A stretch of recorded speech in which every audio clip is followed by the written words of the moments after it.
warahmatullahi wabarakatuh.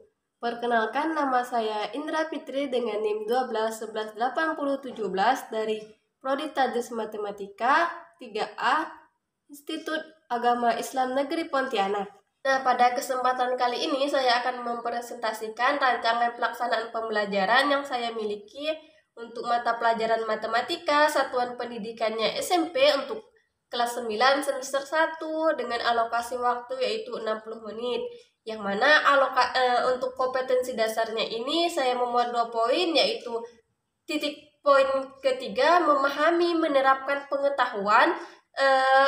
pengetahuan faktual, konseptual dan prosedural berdasarkan rasa ingin tahu tentang ilmu pengetahuan, teknologi, seni, budaya, dan terkait fenomena kejadian yang tampak mata. Dan poin keempat, mengolah, menyajikan, dan menalar dalam ranah konkret menggunakan, mengurai, merangkai, dan memodifikasi dan membuat dalam ranah abstrak, yaitu menulis, membaca, menggambar, menghitung, dan mengarang sesuai dengan apa yang dipelajari di sekolah dan sumber ilmu yang sudah dipelajari mengenai dengan sudut pandang teori. Untuk kompetensi dasarnya sendiri, saya akan memuat 2 poin juga, yaitu 3.5 menjelaskan transformasi geometri, yaitu refleksi, translasi, dilatasi, dan rotasi yang dihubungkan dengan masalah yang kontekstual. Untuk poin 4.5-nya yaitu menyelesaikan masalah kontekstual yang berkaitan dengan transformasi geometri, refleksi, translasi, rotasi, dan dilatasi. Nah, untuk indikatornya sendiri, mengenali garis simetri serta menentukan banyak simetri lipatan suatu benda. Nah, yang keduanya menjelaskan definisi, refleksi, translasi, rotasi, dan dilatasi pada suatu benda. Nah, untuk tujuan pembelajarannya sendiri yaitu mengenali garis simetri serta menentukan banyaknya simetri lipatan pada suatu benda, menjelaskan definisi, refleksi, translasi, rotasi, dan dilatasi pada suatu benda. Adapun materi pembelajarannya itu berkait dengan transformasi geometri. Baik teman-teman semuanya, kita langsung saja masuk ke materi yang pertama dalam pembahasan transformasi geometri, yaitu pengertian dari refleksi itu sendiri, atau yang sering kita sebut juga dengan pencerminan. Nah, adalah suatu transformasi atau perubahan yang memindahkan setiap titik pada suatu bidang menggunakan titik bayangan, sifat bayangan cermin.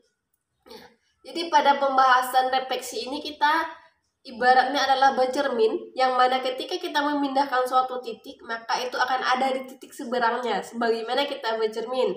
Nah, selanjutnya yang kedua adalah translasi atau pergeseran, adalah transformasi yang memindahkan setiap titik pada bidang tertentu menurut arah dan jarak tertentu pula. Nah, arah translasi ini, pergeserannya itu bisa vertikal dan bisa horizontal. Nah, selanjutnya materi yang ketiga yaitu rotasi atau perputaran ya. Rotasi mungkin sudah sering sekali kita dengar, rotasi bumi. Yang mana rotasi adalah transformasi yang menggunakan suatu titik sebagai pusat pemutaran serta suatu sudut dan arah yang menentukan besar dan arah putaran. Selanjutnya yang terakhir adalah pengertian dari dilatasi. Dilatasi adalah transformasi yang mengubah ukuran atau skala suatu bangun geometri ya, pembesaran atau pengecilan, tetapi tidak mengubah bentuknya.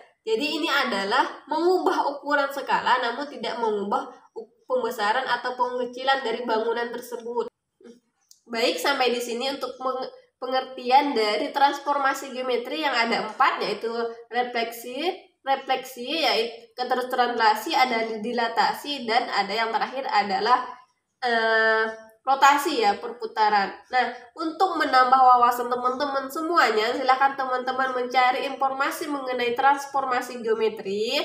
Selanjutnya untuk penugasan, silahkan buat kesimpulan mengenai informasi yang kalian dapat mengenai transformasi tersebut. Nah, sekian penjelasan dari saya mengenai transformasi geometri dan mengenai presentasi dari rancangan pelaksanaan pembelajaran. Saya mohon maaf apabila banyak kekeliruan. Wassalamualaikum warahmatullahi wabarakatuh.